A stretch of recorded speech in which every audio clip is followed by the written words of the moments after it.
Hey everybody, I'm glad to be back in the studio today, and I have got a guest that you need to listen to because I really think everybody needs to know about this. I know everybody needs to know about this. It could save your life.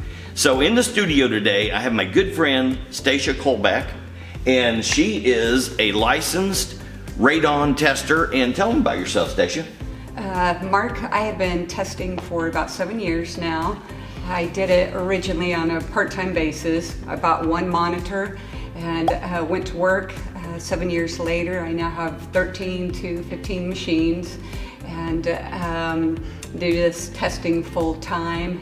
And the market has just exponentially gone up as people have become educated about radon and the effects of radon on their lungs and the cancer-causing agent that it is. And that's why I wanted these folks to know about this, because I know you got in on the ground floor before people were completely aware of what it was.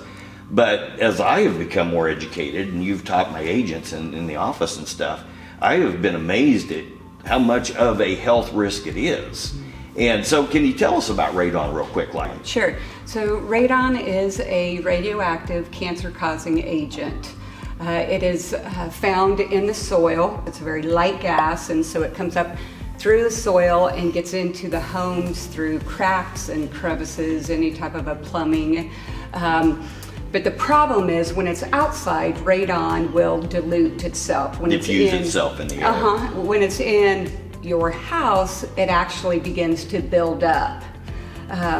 There is a level of what they call action level of a 4.0. So when we go in and we test radon, we're looking to make sure that it's below a certain level. Mm-hmm. What happens is you, as the homeowner, breathes that radioactive gas into your lungs. That is where the problem begins, and that's where it can become lung cancer over a period of time. So it is only second to smoking really in deaths of lung cancer. Wow. So second leading cause of lung cancer. And I think this is just something that needs to get out there because I think people assume that, well, this part of the country doesn't have it, but we all know that when oil field pipes are pulled out of the ground, they're irradiated, and that's because they have drilled through some part of that uranium down in there.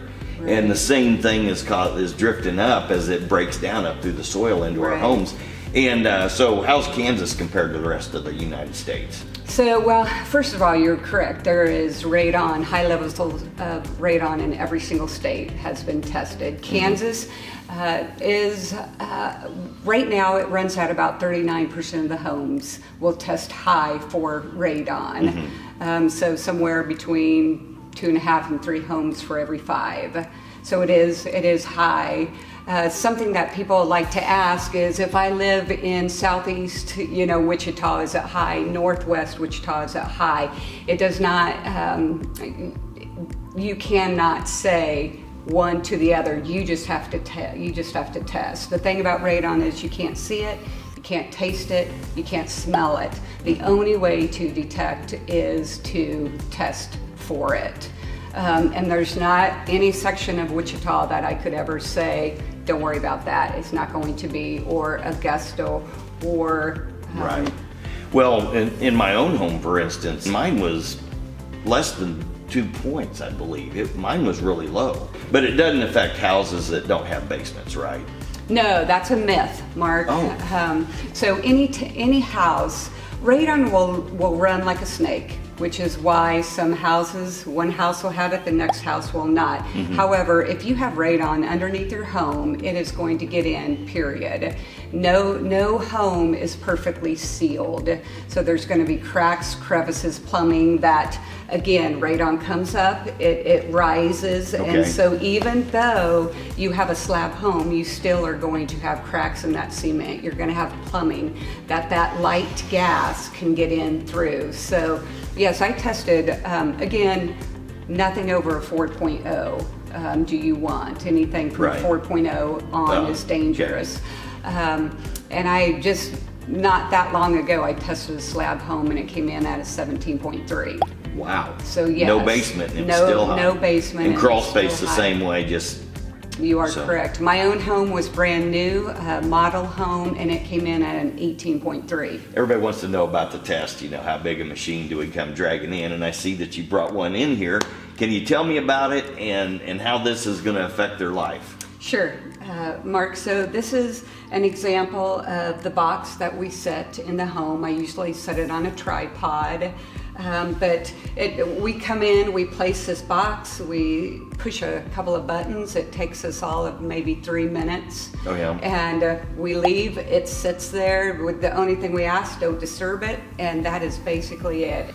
But the thing that I appreciate, especially because I know what you've been through over the years, I mean, there's a lot of training and things that go into being able to be certified to do this, correct? Right, Be able to right. read the results and then be able to issue a report that as homeowners, they can use and have confidence in. Isn't that correct? Correct, right. So the machine itself, Mark, it's a very expensive machine. It takes snippets of the air for 48 hours. We as radon technicians have learned where to put it, how far to put it in from the walls, the height, whatnot, handle Because everything. you need somebody who's dedicated the amount of time that she has into learning how to do it right to make sure that your home is safe. Right. I mean, it's just not worth risking.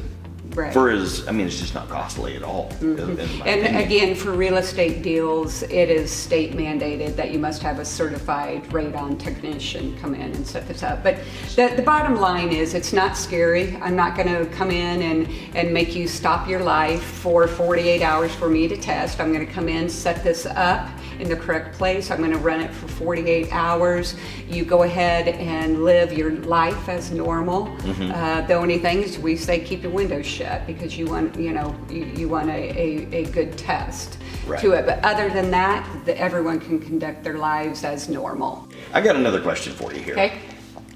How often did we do this? Like once a year, every other year, or can you tell me about what we ought to do with that, and how long does a certified radon test, how long can we be confident in that?